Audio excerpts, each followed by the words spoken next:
Welcome to Spotlight. I'm Liz Wade. And I'm Ryan Gertzma. Spotlight uses a special English method of broadcasting. It is easier for people to understand, no matter where in the world they live.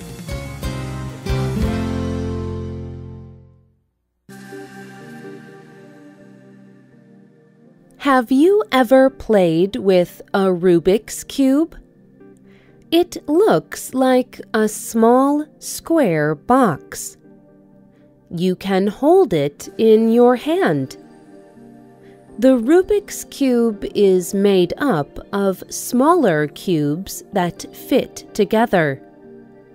You can see 9 of these smaller cubes from each side. And each side is a different color. People can move each part of the cube. This mixes up the colors. This colorful toy is a puzzle, a kind of problem for people to solve. To play the puzzle, a player mixes the colors. Then, he must put the colors back where they belong. People all over the world play with this toy. Since 1980, 350 million Rubik's Cubes have been sold. Cubes have appeared in books, magazines, and television programs. People have published books and directions for solving this puzzle. Some people say it is the most popular toy in history. But why? Today's spotlight is on the Rubik's Cube.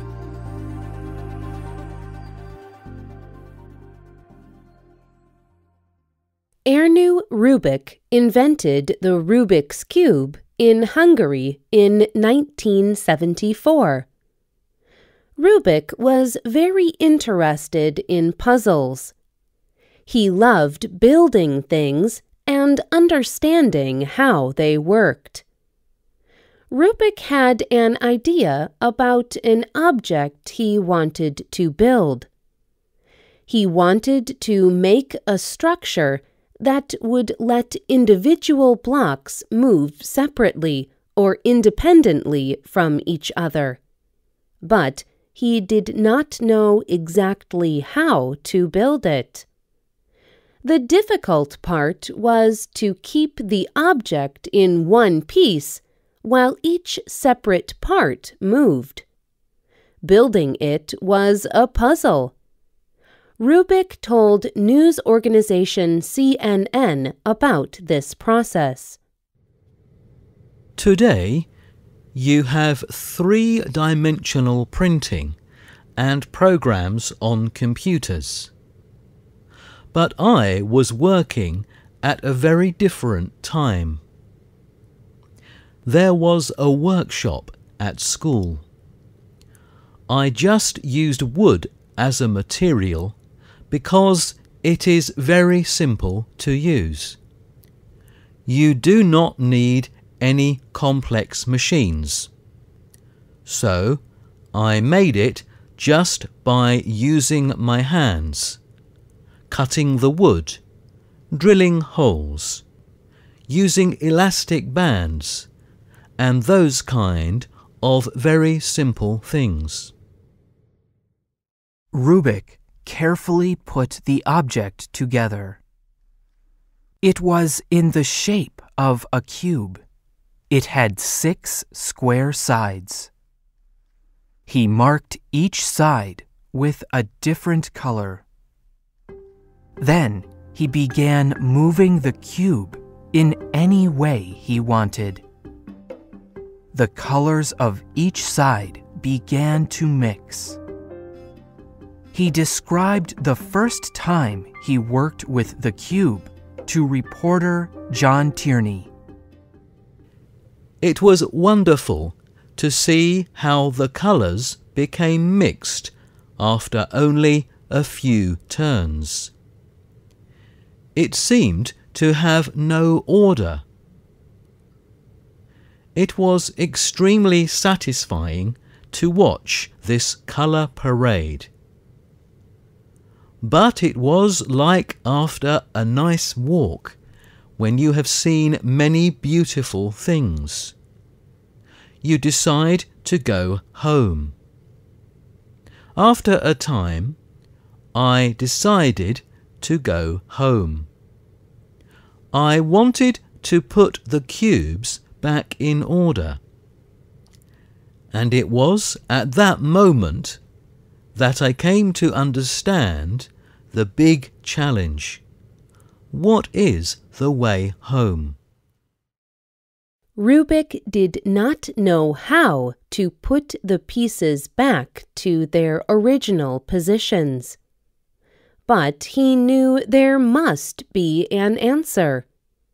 He told Tierney, "It was like looking at a piece of writing written in a secret language. But for me, it was a language I myself had invented, yet I could not read it. This was such a strange situation that I simply could not accept it."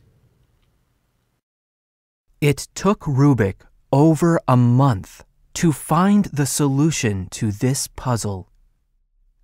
He had to study the object and understand it.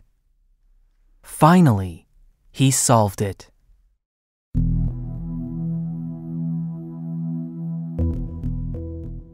Rubik knew he had created a very interesting puzzle.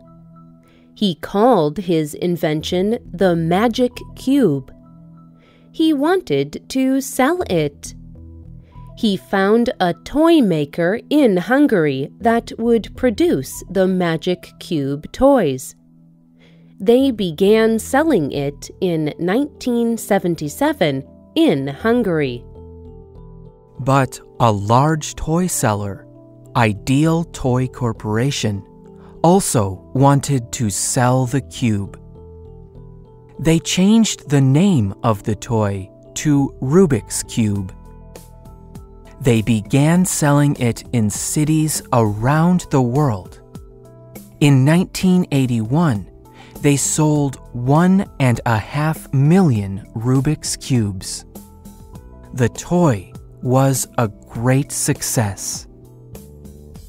In only 2 years, the cube was even more popular. By 1982, more than 100 million Rubik's Cubes were sold around the world. And everyone wanted to know how to solve this puzzle.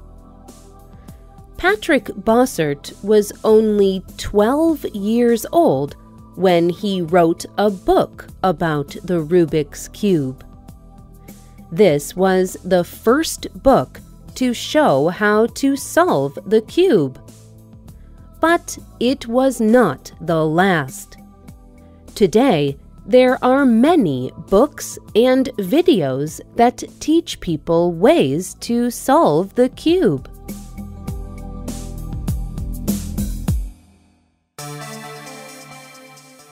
Many scientists and math experts have studied the Rubik's Cube. People use mathematics to create algorithms to solve the cube. Algorithms are set moves a person can follow. A person follows the moves in the correct order. Following the moves helps to solve the cube. Some algorithms are simple, and some are very complex. Algorithms may help to solve only one side of the puzzle, or they may solve a corner piece or other part. A person may need to use a few of these algorithms to solve the cube. Some people have turned solving the Rubik's Cube into a kind of sport. People compete to solve the Rubik's Cube in the fastest time. This is called speed cubing. Mats Falk holds the current record for solving the original Rubik's Cube. He solved the cube in just over 5.5 seconds. Other competitions involve solving the Rubik's Cube with only one hand, or with the feet, or even with a covering over the eyes. People still study the Rubik's Cube. They continue to learn new things about it. For example, imagine turning one section of the cube. This is one position. When you turn another part of the cube, that is another position. There are thousands of millions of different Rubik's Cube positions. But you can solve the Rubik's Cube from any position by moving it only 20 times. That is what a group of researchers proved in July of 2012. Today, Ernu Rubik has retired from working, but he still works with young designers. He helps them create new puzzles. But there may never be another puzzle like the Rubik's Cube. Rubik says, "Not a lot of objects can make emotions in people. The cube is one of them. People like its beauty, simplicity, and form. It is really not a puzzle or a toy. It is a piece of art."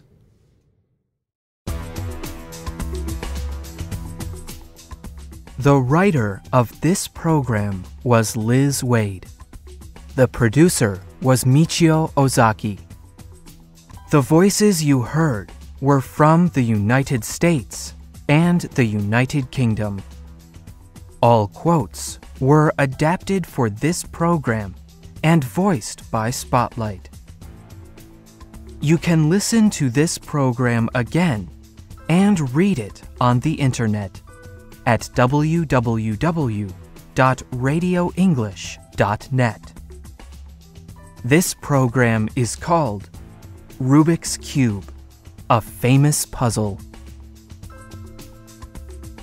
You can also leave your comments on our website, or you can email us at radio@radioenglish.net.